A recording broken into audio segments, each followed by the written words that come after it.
All right, let's get right into it.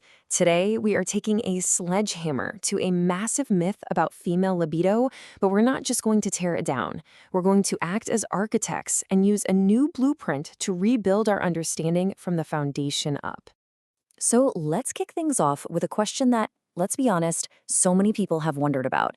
We're all handed this very simple story, right? Men have a high libido, women have a low one. But what if that story isn't true? What if it's just a really, really bad construction drawing? The answer really starts with this idea. The beliefs we have, especially about something as complex as desire, are just maps. They're not the real thing. And the map we've been given for female libido, well, it's not just outdated, it's showing a completely different country from the one we're actually in. Okay, so our first job is to inspect this flawed blueprint. We've got to understand the faulty foundation society gave us before we can even think about renovating. Here it is. This is the core misunderstanding. Female desire isn't a weaker version of male desire. It's not lower. It's running on a completely different operating system. Think of it like a computer in standby mode. It's not off. It's just waiting for the right input, the right context to roar to life. It's responsive. And this right here lays it all out so clearly. The male blueprint is often like a simple light switch, on, off. It's a starter motor. A lot of times it's even used to release stress. But the female blueprint, that's way more sophisticated. It's like a sound engineer's mixing board with all these different dials and levels. Or think of it like a flywheel. It takes a little energy to get it going, but once it's spinning, wow, it has incredible, sustainable power. But here's the key. It requires relaxation first. Stress is the kill switch. And that is the heart of the problem, isn't it? We've been judging this magnificent, intricate cathedral by the simple functional standards of a concrete bunker. We're using the wrong ruler entirely. So of course it seems like it's failing when we're not even measuring what it was beautifully designed to do. So if the blueprint is just flat out wrong, then what is the real reason for this so-called libido gap? Well, as we're about to see, it goes so much deeper than just psychology or hormones. First things first, let's be crystal clear about what this is not. For the vast, vast majority of women, this is not a problem with your libido itself. Your system is not broken. And because of that, we need to completely remove any sense of blame or personal failure from this whole conversation. The idea that something is wrong with you, that's part of the old, flawed blueprint. It's not reality. Okay, here's the real issue. It's rooted deep, deep in our biology. It has nothing to do with desire and everything to do with safety. At its core, it is a survival problem. I want you to think about it like this. Your nervous system is basically a resource manager, and its number one job, its only real job, is to keep you alive. Everything else, pleasure, creativity, connection, those are luxury goods. And when the system detects any kind of threat, it immediately shuts down the luxury goods factory to divert all power to the emergency response team. This dashboard shows you exactly what's going on under the hood. The input, modern-day stress from work, worrying about your family, that feeling of being judged, our ancient nervous system reads all of that as one simple signal. There is a tiger. And its reaction is immediate and non-negotiable. All power goes to the brain to scan for more danger, and all power goes to your limbs to fight or run. So what's the consequence? The pleasure center gets shut down instantly.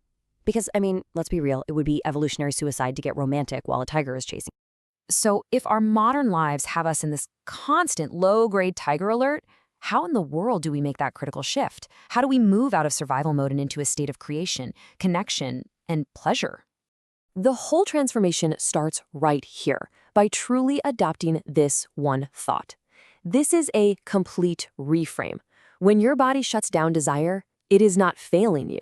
It is succeeding perfectly at its primary mission, which is to protect you.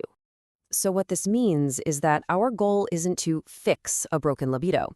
Our goal is to find the master switch for the alarm system and turn it off. We have to learn how to create the conditions of safety that give our nervous system that all-clear signal, so it finally feels safe enough to bring the luxury factories back online. Okay, so let's get really practical. We're going to walk through a simple 4-step protocol called the safety switch. These are the instructions for consciously flipping your system out of defense mode and into creation mode.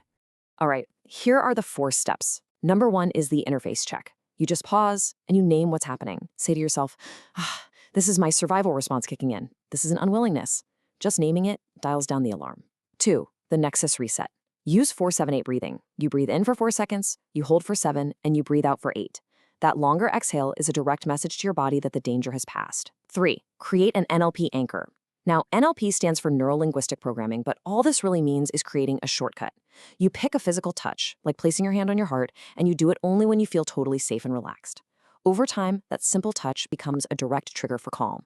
And finally, number 4, input management. Pay attention to your language. Words like must and should feel like threats to the nervous system.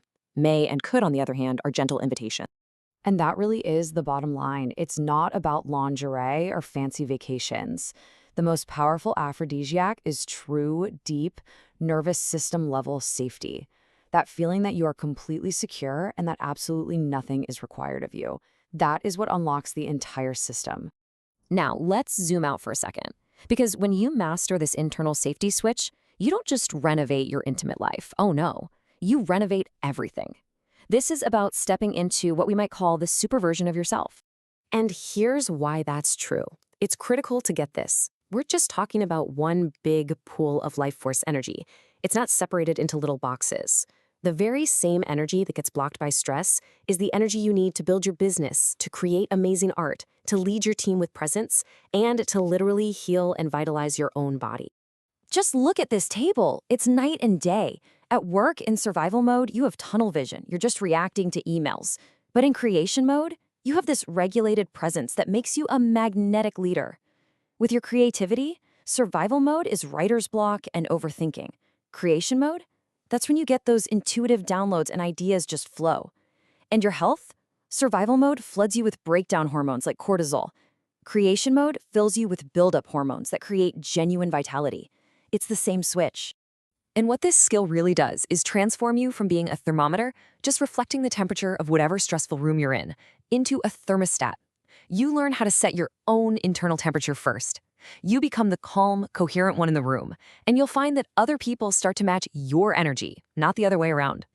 And so we come to the final piece of our new blueprint. Your inner world is not a public building, open to the chaos of every person who walks by.